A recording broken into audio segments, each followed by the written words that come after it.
Alex, thanks so much for being on the show. Yeah, happy to be here. So we're going to talk about Web3, and I want to start with this, which is I've been hearing about Web3 for seemingly forever and blockchain and Bitcoin, yet outside of the gains I've made on Bitcoin, none of it in my world has materialized. So do you think it's true that now is the time? Is this something we should finally be paying attention to, or is this still too far in the distance for the average person? It's a great question and a perfect setup. I think that now is the time for everyone to be paying attention to what's happening in Web3. We're in this very sort of unique time in human history. You know, every once in a while, Chris, a new technology emerges that transforms the economic power grid and the old order of human affairs in ways that are, quite profound and unexpected. And we've seen that play out time and again, whether it's, the invention of the internet or the TV or the transistor or the steam engine and so on and so forth. And right now we're in this very interesting moment where there's not one, but four new technologies all kind of emerging at the same time, or at least they're all hitting their stride. The first amongst these is a technology known as blockchain. Now, blockchain is not a sonorous term. It doesn't really roll off the tongue, but blockchain is nonetheless a very important concept. So basically, blockchains, to your point about Bitcoin, enable us to create scarcity online. So they enable individuals to move value peer-to-peer without the need for an intermediary. And blockchains can be the foundation for really literally any kind of digital asset. It can work for Bitcoin, but it can just as easily work for shares in companies, art and collectibles, IP, even votes in an election, anything that requires scarcity to have value. And so as more and more commerce moves onto blockchains, the value of those assets is going to continue to grow. The second big technology is AI. AI is helping us to reimagine what we thought computers could do, but also what people could do when empowered with this toolkit. And I think it's going to lead to some really strange and quite unexpected outcomes. The third of these is extended reality, right? The idea that we've had a two-dimensional internet for decades, right? You see it on your phone or on your screen, your tablet, your laptop, what have you. And what extended reality, and that means virtual reality, augmented reality, is going to take us to is a 3D web, right? An internet that is integrated into our natural world. And then the fourth of these technologies is connected devices, or what they call the Internet of Things. And these are more than just, smart thermostats. We're talking about devices that can do transactions and that have autonomy, that can think, thanks to AI. So these technologies are not separate, but related. In the same way that the term internet went from describing a very narrow range of sort of networking technologies to describing a whole range of technologies, but also new business models, new social behaviors, and so forth. So too is the term Web3 coming to describe this new era where these different technologies are converging together. Blockchain is clearly the one that started it all. I think when people think of Web3, they think of crypto or blockchain or digital assets. But the technologies that are emerging today, the thing that's going to matter the most, in my view, is how they intersect. And how they interact with each other. I'm happy to explore that in a little bit more detail. So, most technologies from the outside looking in look like overnight success stories. ChatGPT hits the market. Oh, wow, AI, where did that come from? The reality is that they're usually many decades in the making. AI has gone through plenty of its fits and starts, what they call, AI winters. And that's been true for lots of other technologies too. So what I find unique about this moment is that all of these things which have been in the R&D phase or in the sort of skunkworks phase or trial and error phase, all seem to be hitting prime time at the same moment. And I think that's very exciting because to my knowledge, I'm not aware of a period in history where all these different technologies have all emerged at the exact same time. Or so many different technologies have emerged at the same time. And, I think that that's going to change our world in some pretty big ways. First of all, one of the most articulate explanations of all four of those that I've heard. I loved your discussion about Web3 there, because prior to this, as I try to generally understand it, I just kept hearing Web3 is where we own our content. I forget. It was like right. What? How do they define it? Right, own something, or Read, write, own. Yeah. There you go. Read, write, own. And that's all I'd heard. But that's seemingly not at all inclusive of what you just talked about. Well, it's an interesting point. I think that it depends on how good the definition is of read, write, own. Because I think to your point, if all that the own means is own your own content, well, then that is kind of a limiting definition that Yeah. doesn't capture everything that I'm describing. But I actually think that the read, write, own framework is a useful one. So, if people have heard your previous episode, maybe they've heard something similar to this. But basically, the web is entering a new era. The first era of the web, Web 1, which, I think most people remember as the .com era, was basically a way to consume content on websites. And it was pretty static and it was pretty much one way, right? So you'd log on to the internet, you'd see images, you'd see text, you could consume, TV, radio, the printed word and so forth, but you couldn't interact with it. You couldn't upload your own stuff. You weren't using the web as a collaborative or communication tool. It was really sort of broadcast medium, not totally unlike say TV or radio. But what was unique about it was that unlike TV and radio, it sort of democratized access to information. And by that, I mean, it didn't matter, Chris, where are you based? Virginia. So like you're in Virginia, I'm in Toronto. If we turned on the TV 30 years ago, or today for that matter, we would have received different kinds of content because we're in different geographies. And what was unique about the web was that it didn't matter if you're in Virginia or Toronto or Timbuktu. If you typed the same URL into a field, you'd get the same information, right? And so that is a way that democratized access to information in a way that wasn't possible before. And that's Alex, I have to pause you. I'm sorry. I don't want to mess up your flow, but that's fine. I love this. Like here, I just had this flash to when I was probably 8 or 9. I loved baseball. And you know how I got baseball scores? The newspaper. Yeah. The newspaper. I remember you would open it up. I can smell it right now. And I haven't thought about this in decades, right? And they had the grid of the standings and they had how many games back each team was. And they had the scores listed and they had the what each team did. That is foreign to many listening. In fact, maybe they're just hearing this for the first time, but it goes to show how much things change, but they do it over time. So we kind of forget. I just had to jump in because that's a great way of thinking of Web 1, this kind of not just democratization, but we all get it when we want it at the same time in the same way. Yeah, exactly. And I'll add to your example, which is that a lot of the early web businesses, websites, were in a way trying to take stuff that existed before and put it online. Wow. So a lot of the first websites were places where you could get sports scores, read the news, find the classifieds, or online encyclopedias, or like these were things that already existed. It was like, oh, now we have a new broadcast medium, a new way to deliver content on the internet. And that's what Web 1 was. And in many respects, like that's still how we can use the internet for some things today. But it wasn't until Web 2 that I think the internet kind of took a great leap forward.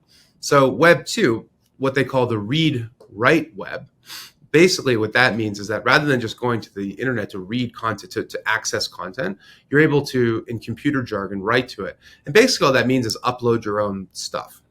So you can, share information, you can tweet, you can post photos or videos, you can become a content creator, and so on and so forth. And this era of the web did a couple of things. So it onboarded billions of people to the internet. It turned us all into co-producers of the web, in a way, co-creators. It gave a voice to people who maybe didn't have a way to express it in the past. In other words, it democratized publishing, right? Anybody could share their own thoughts or photos or insights on the web, for better or for worse, mostly for the better. Overall, it created a lot of value. But the thing is, a lot of that value was captured mostly by big platforms, not necessarily by the people who are creating that value. And that's because there has never been a way to express ownership on the internet, a way for people to own assets that they can store themselves and move peer-to-peer, that they can use to do transactions and that they can use to represent things of value. And that's the promise of Web3, or what they call the read, write, own web, which is that not only is the web a way to access content or to upload information, but it's a new platform that allows you to own your own identity and data, but also to own your own digital goods and creations, and to be able to monetize them and to move them and to store them and to transact with them and to do with them what you'd like in a way that wasn't possible before, because there was no medium for value. So that is all made possible because of the innovation of blockchain technology. But it's, to me, again, so that's the foundation of Web3. But what's really exciting is how this is occurring at the same time as these other technology revolutions. And it's how these things are going to intersect that I think is really interesting. Okay. And I'm happy to explore lots of different examples of this. So consider like extended reality, for example, virtual reality and augmented reality. I think when people think of virtual reality, they think of the metaverse, right? The metaverse. Yeah. Whatever that is. I don't think that actually shook out how it was initially intended. Well, I would argue that the reason it hasn't yet shaken out is because the technologies that are key to making it successful hadn't reached prime time yet. And I think that now that they have. And I think that those two technologies are extended reality, virtual reality, and specifically the hardware and the computing power that's needed to actually render a metaverse, but also blockchains as a way to express ownership. So I'll explain what I mean. So I think when most people think of the metaverse, they're thinking of like Mark Zuckerberg's vision of, because this is what we see on the news and, on YouTube and so forth. You put on this Oculus headset that's owned by Facebook, and then you enter this virtual environment where you, play by their rules and where you don't have any privacy, just like you wouldn't in Facebook. Privacy vis-a-vis the platform, right? Sure. So the platform knows everything about you, and where your transactions are heavily taxed, and you're not able to take any of your assets outside of that environment, right? So like you're in the metaverse, and you're doing transactions, you own assets, you've got some virtual currency, you've got some collectibles, art, like whatever, credentials, whatever they may be. You can't take them out of that environment. They only work inside that environment. So to me, that's not the metaverse. And the metaverse, I think you can sort of think of as like a new shared reality online. To me, that's not the metaverse. That's just virtual Disneyland. All that's happening here is we're taking this Web 2 model where you as the user, reliant on a platform, you have no privacy, you've got no control over your assets or your data, and you're trapped in this environment. That replicates it in a virtual world. So if we want to fulfill the promise of a new shared reality, rather than just recreating virtual Disneyland, then we need to get a couple things right. First of all, the hardware needs to be better. Like right now, if you ever worn an Oculus headset, it's fun, but it is. You get the sensation after a couple hours that you're kind of suffocating and you want to take it off. 100%. So if people are going to spend like hours and hours of time, then they need to make it so that it's you forget about it, like earbuds or something, right? Or contact lenses.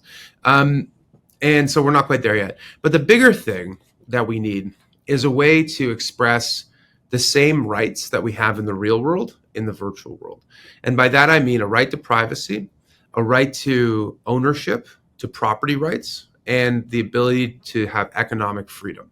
So if you're in a virtual world, whether it's created by Facebook or someone else, you should have a reasonable right to privacy, meaning you should have the ability to decide how much information you share about yourself with the platform and with others. Number two, you need to have property rights. If you buy or earn an asset in some virtual world, then you should be able to actually own it, control it. It shouldn't be beholden to the rules of the platform or to some executive somewhere who could change how those terms work. And then the final point is you need to have freedom to do transactions. If I want to sell something to you, some virtual good, or take it with me out of one environment and move it to another, I should be free to do that.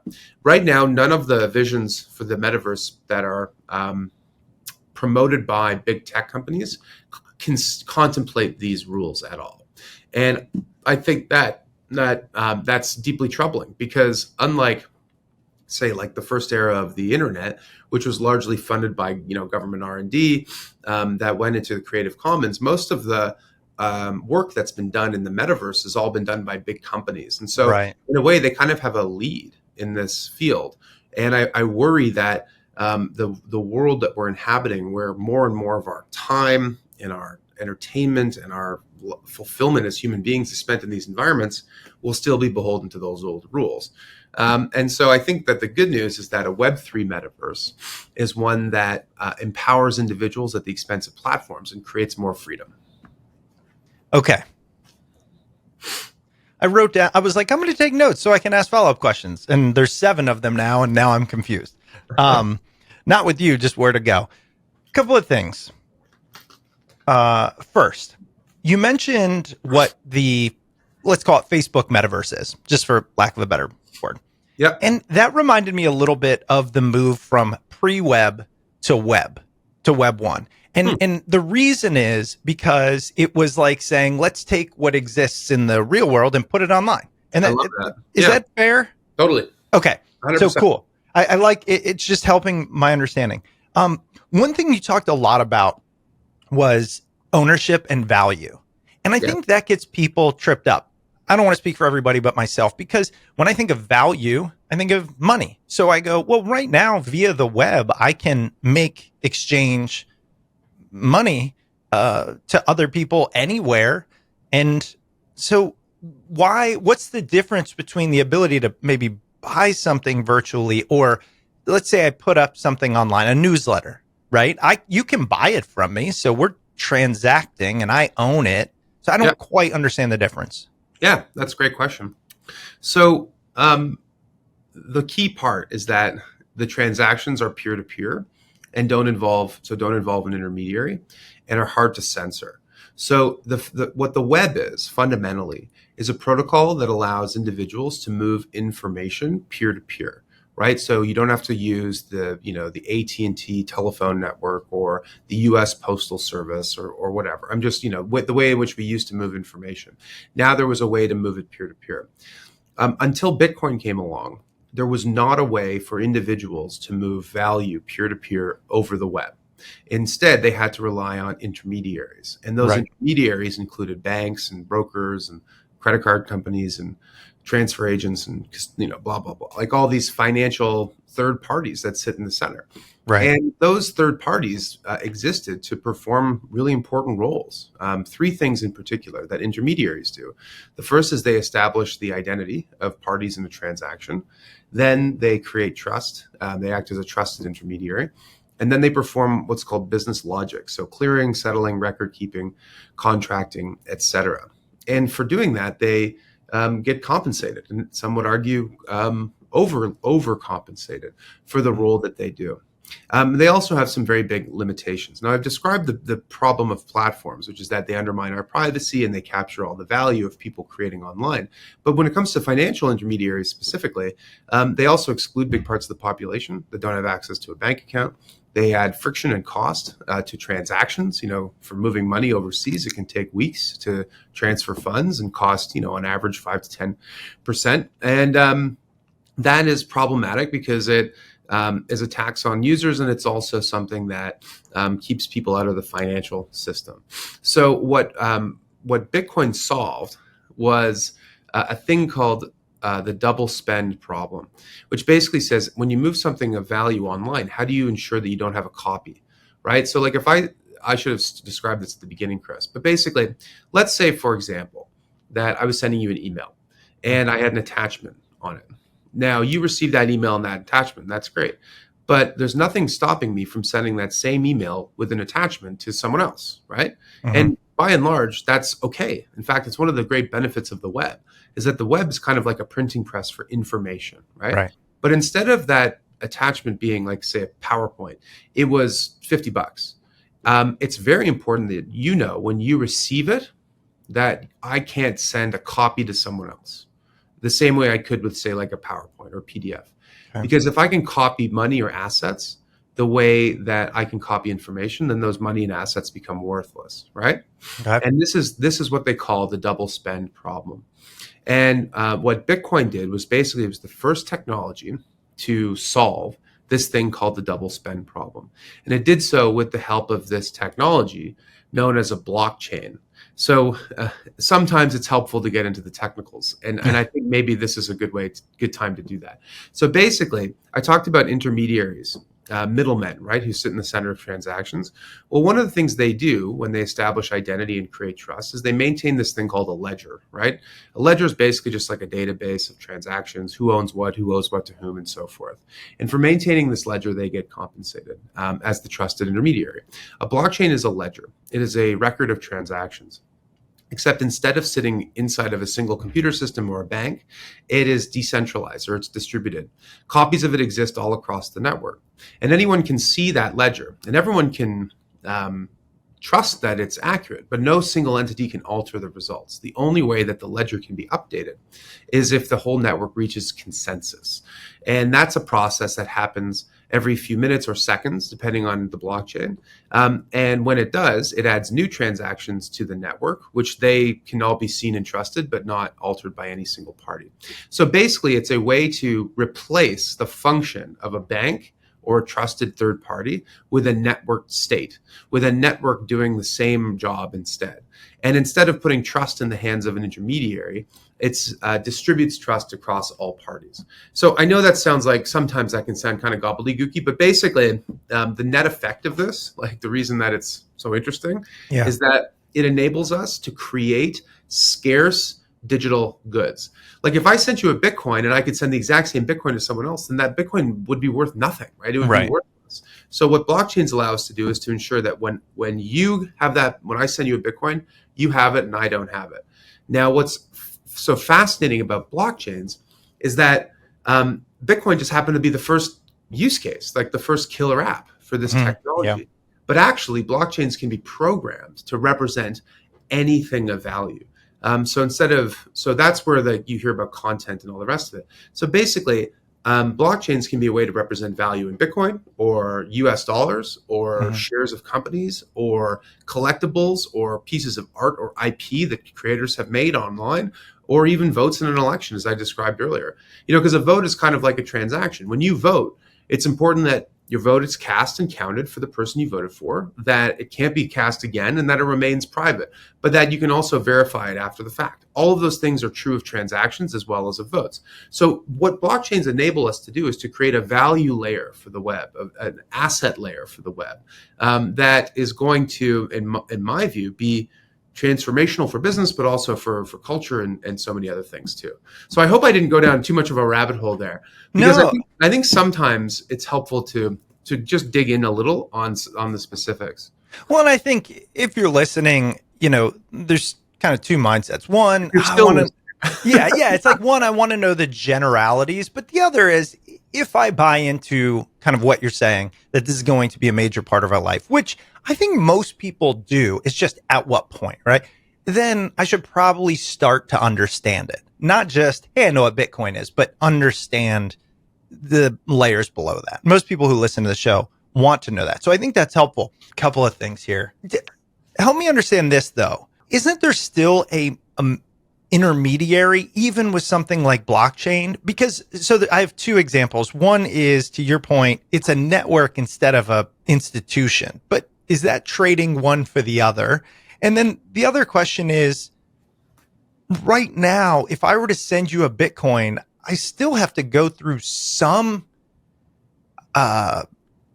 platform, I would imagine, and they are an intermediary. Even if it's not a Coinbase, I'm assuming it's I don't know. This is where it's above my head, but no. These are two great questions. Okay, let's go. So, no, Chris, dead on the money. So, the answer to the first question is sort of yes and no. You're not relying on an intermediary that can shut you down or prevent you from using it, right? And that's one of the things that makes this asset class so powerful, is that not only is it peer-to-peer, but it's censorship resistant, and it is open. It's not permissioned, right? So like using a bank or any company requires you to open an account, prove your identity, and do the transaction. Now, for a lot of people who don't have a way to prove their identity, that means they can't access financial services. And there's a couple billion people in the world, or a billion and a half, who are kind of like that. But even for other kinds of people, like being able to do transactions peer to peer is very, very useful, right? So I'll give you an example. One of the biggest markets in Web3 is for an asset known as a stablecoin.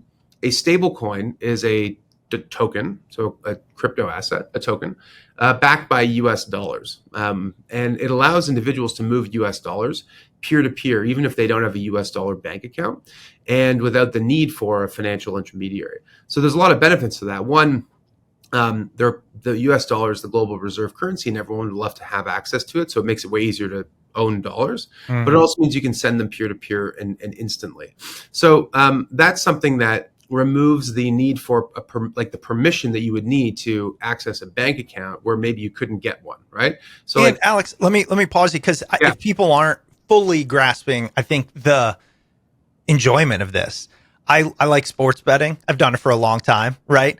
And even though it's legal now and everything I do is legal, it's fine. There are still times where I'll say, hey, I want to deposit $200, and my credit card company will say, sorry. And I'm like, this is bullshit. It's my money. I'm a grown adult. I fully understand what I'm doing. Why? Whereas with Bitcoin, I can just be like, boop, here it is. And you don't get to tell me. And given how many people take seriously this idea of, liberty and freedom and all of this, those are the small things that seem nominal, but if you expand them out, it's really censorship to a degree. And I think that's what you're highlighting for me. Yeah, absolutely. And there are lots of, countless, actually, legitimate kinds of transactions that banks sometimes censor. Great. And or that banks can't offer, right? So that's the example I was giving about people sending money around the world using dollars. That's something that banks can't currently offer for retail customers. And in your case, it's legitimate legal uses of your bank account, which is your money, and them telling you can't do it, right? And so that's one of the big benefits of the asset class, is that it's censorship resistant. I like that. And it's permissionless, meaning you don't have to get someone's permission to use this technology. Kind of like the internet, right? That's why in my first book, Blockchain Revolution, I described blockchains as the internet of value, because the first era of the internet was a way to move information around peer to peer. And this is a way to move value around peer to peer assets. That's the key insight. And so it is different from institutions in that respect. Having said that, and by the way, there are ways for you and me to move money peer to peer without the need for a Coinbase very easily. Oh, really? Okay. Oh, yeah. Is there still an intermediary that has some control, or no? Because I don't know this area. Okay. Yeah. So it would basically be I would need to know what your public key is, which is basically your account number. Right. I could write a transaction and send it to you over a blockchain peer to peer without the need for an intermediary. And what's an example of that blockchain? I think I've heard some. Like the Bitcoin blockchain, Ethereum is the second largest. But I mean, do you go to a website or, Yeah. So you can use there are open source software applications that are not permissioned account based, non-custodial. So I don't want to get too detailed, but no, but I am curious. When you think of a bank or a PayPal or something, it's your money, you send it to them, and then you go to your account where your money is, and you send it from that account to another account. Right. With blockchains, you're custodying your own assets. You own your own assets, and you can use an open source wallet application to basically just move the value over the blockchain peer to peer. You would be using the web to move information peer to peer, using email or something. And is that the equivalent of I know people take their crypto and they put it in a actual hardware wallet, right? I don't know what it's called, but is that you have? Okay, I realize I'm dumbing this down, but no, this is great.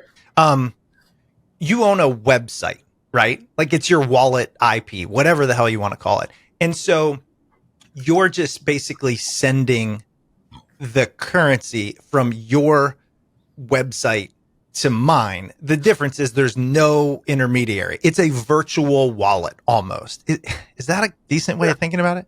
Yeah, you can think of it like that. Okay. It's that's a perfectly fine way of thinking. Okay. Rather than having to go through someone else's website, I guess. Right? Yeah. Okay. Cool. So having said that, there's still the risk of the blockchain itself. Does the blockchain work? Will it fail? These are legitimate questions. which is why the two most popular blockchains are the Bitcoin blockchain and the Ethereum blockchain are used in large part because they've been around for a long time. They're super secure. They've never, been hacked in any kind of meaningful way. And also, in order to, if you wanted to actually like hack one of these networks, you'd have to take over, a lot of computing power to do so. Or in the case of Bitcoin, or in the case of Ethereum, you'd have to convince, most of the network participants to do something that's not in their self-interest. So in other words, like, it's just like very difficult. Like, it's easy to corrupt a single person, right? But it's very difficult to like convince everyone to do something that harms the whole network, because they're all stakeholders on that network. So it's like a way to just, as I said, sort of to decentralize trust. Okay. And then the second part is about the interface. So you and I could send the money peer-to-peer, but the reality is that many people still do use things like Coinbase, right? Like that's unavoidable. And I think in a way that's good and bad.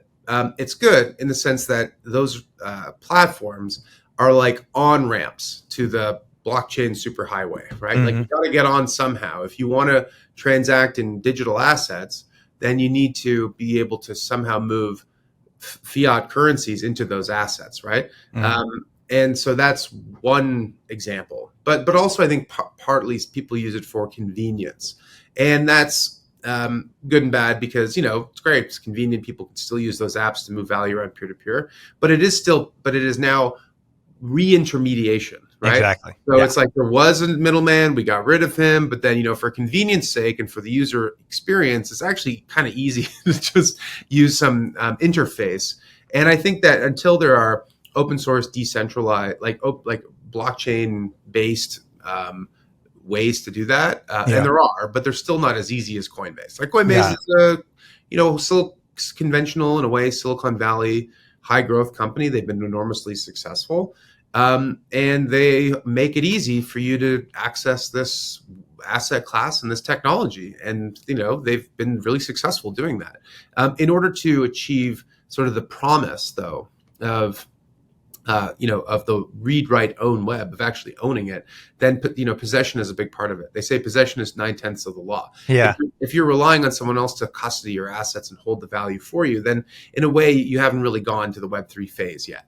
Got it. I'm trying to think of a couple of other instances in where this idea of ownership, because it seems very core. We've talked about trust and we've talked about permissionless, but this ownership. And I'm going to give an example and you tell me your thoughts on this. But you mentioned the overlay of things like AI and blockchain is what's really exciting now.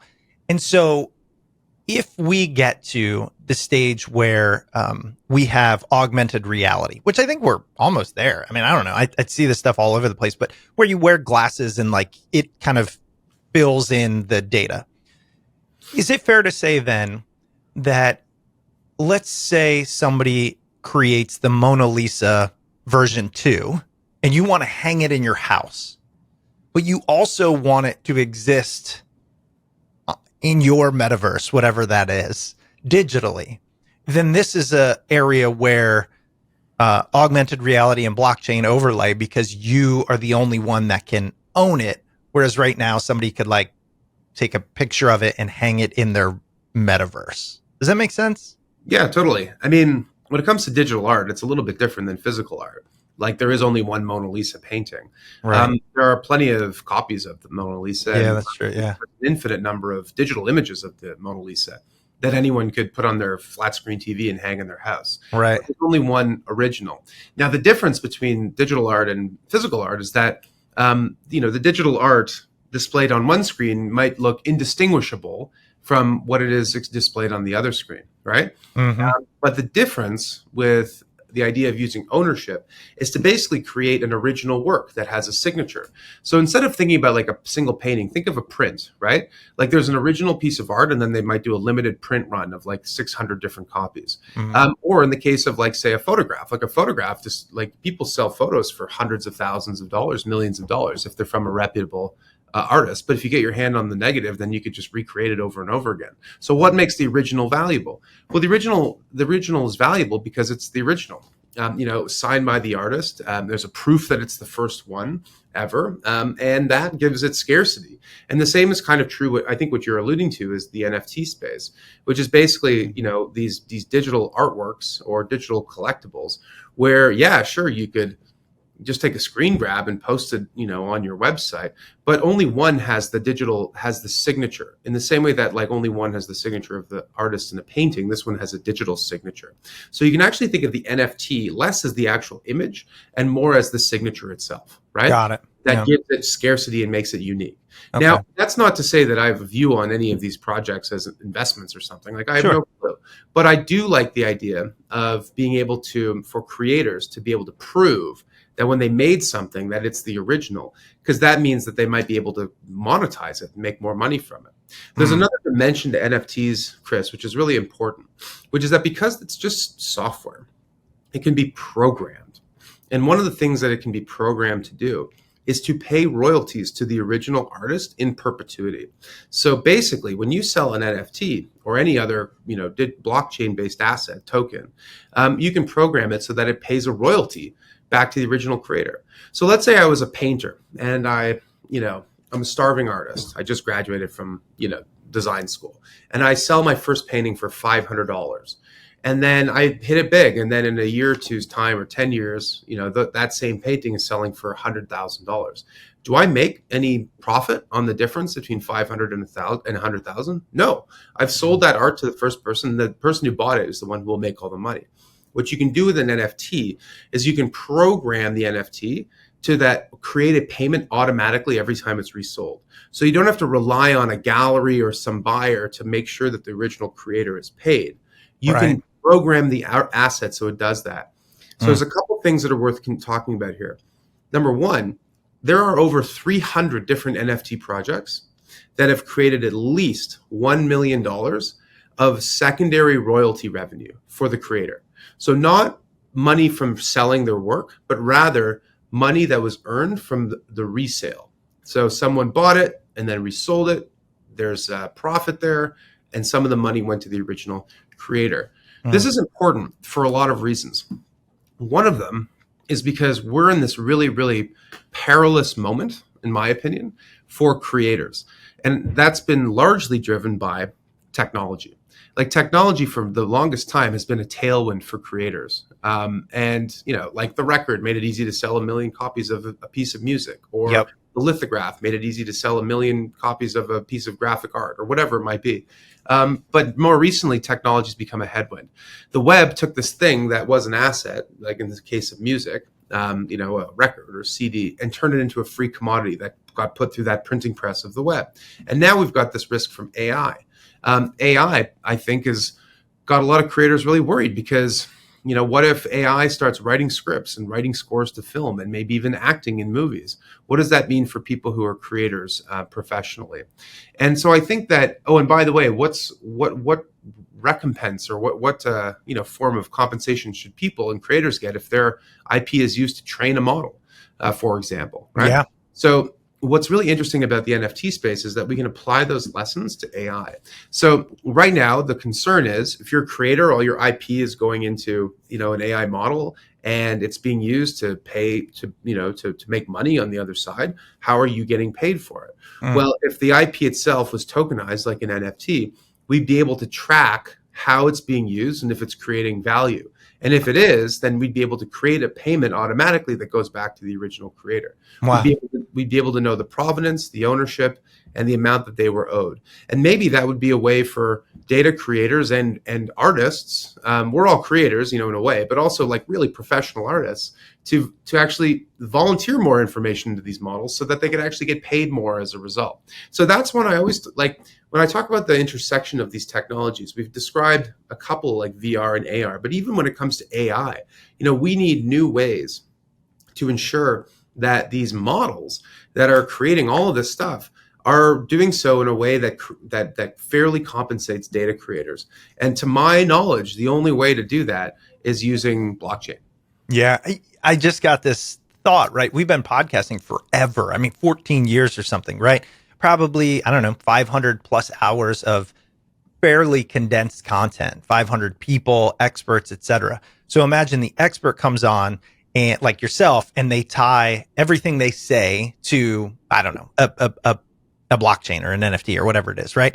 And then we transcribe it and we put it on the web, and then ChatGPT scrapes that and uses it in a model. It kind of all flows back. Fair example? Exactly. Yeah. So it's like, yeah, exactly. And I don't know how much, who knows how much we'd get paid. Right. Yeah. But still, But like, you got a library with thousands of hours of podcasts where you've Yeah. interviewed dozens of, smart people. yeah. And that language is being used to train a model. Yeah. And that model ends up being worth $1 trillion.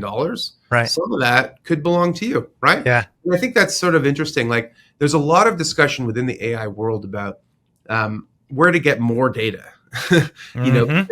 I've heard that. These models need more data. Yeah. Like, the more data they're trained on, the more accurate and the better the product. So, they've already scraped all of the web and Reddit and, all your Facebook posts and your Instagram posts. Like, this has already happened. That's right? gone. Yep. Without our consent. I mean, like, not that we ever, we gave away any right to consent by using these platforms in the first place. That's sort of the Web 2 problem. But going forward, if we're going to create ways to pool data, quality data that models can use, then this seems like a really sensible way to solve it. Yeah. And to my knowledge, it's the only way to solve it. I mean, Yeah. there are legal routes. Like, you could say, like, there's a new law that's been introduced that says if you're a chat GPT, like if you're OpenAI, you've got to track all the data you're using and make sure that you pay the original creators and find all their wire information or whatever. Like, I just don't see it happening. I think I don't either. a simple digital way to do this, to fit this digital world that we're in. Yeah, and I think I love that example of it. I'll give you the listeners kind of some context. My brother is an artist. He does he's an actor and a musician, and he makes his living that way. And as an actor, most of it comes from things like commercials and similar. And I was just talking to him, and he said the difference, if you get a really big commercial now, as opposed to when he started 15 years ago, the most you can make has been cut in at least half. So think about that, right? 15 years ago, you land a commercial and you make X amount. Today, you land the exact same commercial, might even reach more people, and you make X divided by 2, simply because the availability of content or people or AI, it cuts the scarcity in half. And so it's really impacting people as we speak. So I think that's just, I think it's important to put these real life, currently happening scenarios to what you're saying. Well, I mean, put another, like, and I have tons of examples of this, but like, if you were an artist and you wrote a hit single in the 1970s or 80s, and it sold 1 million copies, you could expect to make about 50 grand. Today, that same song streams 1 million times on Spotify. You can expect to make $50. That's crazy. Right? Yeah, I just heard Snoop Dogg said something. It's not apples to apples, but like, because one's buying, one's streaming. But if the only way we're consuming content is streaming, no one's buying MP3s anymore. Right. Then the model for creators has gotten a lot worse, and that's true not just for songwriters, but for people in many other parts of the industry. Streamers in particular do this practice of paying upfront for everything rather than offering royalties. And even for content that they've purchased where royalties are owed, the creator has no visibility into how much that content is being consumed or how popular it is. Like, these streamers don't share any of this information. And actually, that's one of the central issues of the labor disputes that are happening in Hollywood, which is that creators want more transparency into how their content is being consumed. Because I think a lot of them fear, with some justification, that they're being underpaid for content they may have created in the past. That's being streamed on streamers because nobody knows how popular this stuff is. Like, in the old days, it'd be like, some station syndicates your TV show and runs it. It's like there's a deal for that. With the streamers, it's kind of a wild west. And again, this is a solution where there are collective bargaining solution. You can strike, and that's good. That's fine. You can go try and change the laws, and that's like fine too. Or you can try and find a technology solution. And I think for some of these challenges, it's kind of an all hands on deck situation. Yeah, it makes sense. We talked a lot about how a big part of this is that it solves the problem of intermediaries. My concern is the world feels owned by these intermediaries. I mean, Amazon, Facebook, they've all only gotten stronger in the past 10 years. Yeah. So what are the chances that they actually let this happen? You know, like really, if they are pulling the puppet strings, what are the chances that we're allowed out of that? It's a great question. I don't envision them leading the charge, right? It's not like they're going to lead us out of one paradigm and into another. They are leaders of an old paradigm. And so the change is going to happen from outside of those companies, not from within those companies. And this is something that we've seen play out in different eras of technology and throughout different periods of history. You know, there's a reason why Kodak didn't invent Instagram, or why Marriott didn't create Airbnb, or why General Motors didn't create Tesla. Like, it's hard for leaders of old paradigms with legacy mental models and infrastructure and so forth to actually make the change. So yeah, the question is, like, as one person I interviewed for the book, Chris Dixon, said, like, are we just tilting at windmills here? Is this sort of a quixotic adventure where really the odds of us dethroning, or not dethroning, but creating a viable alternative kind of model to what big tech platforms have created is sort of insane? Like, it's naive. Well, maybe, but I think people might have said the same thing about, the web in the early days. Was it really possible that cable companies and newspapers and other leaders of old media would actually somehow be impacted by this technology? Well, fast forward today, and a lot of those companies are still around, but in very diminished forms in terms of what they used to be.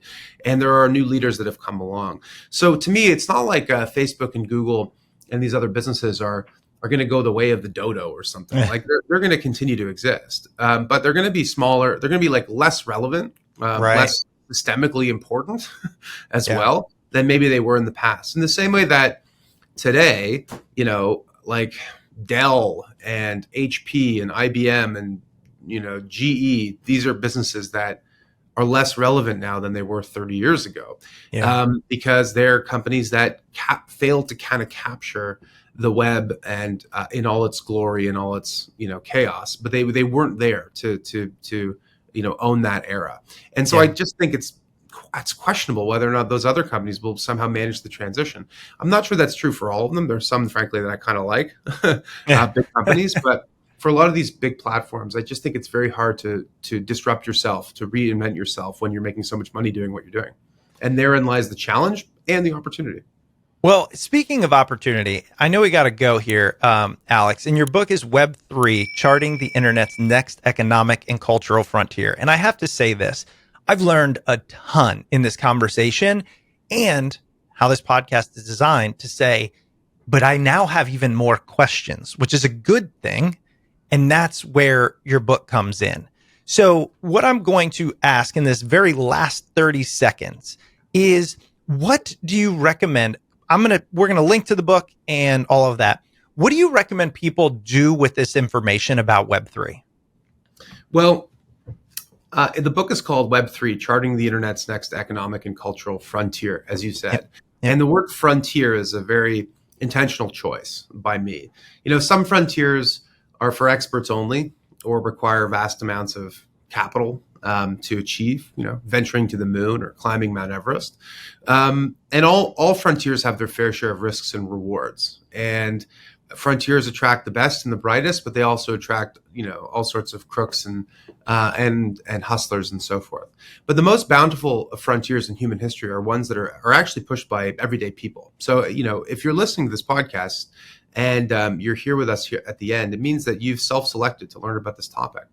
Change within organizations, within industries, can come from anywhere. And so leadership is your personal opportunity. So I would strongly encourage everyone, if you want to forge the next frontier online, or if you're just curious about the future and maybe want to play a role in shaping it, to read my book, check it out, and let me know what you think. I love it, Alex. Thanks so much for being on the show. Yeah, my pleasure, Chris.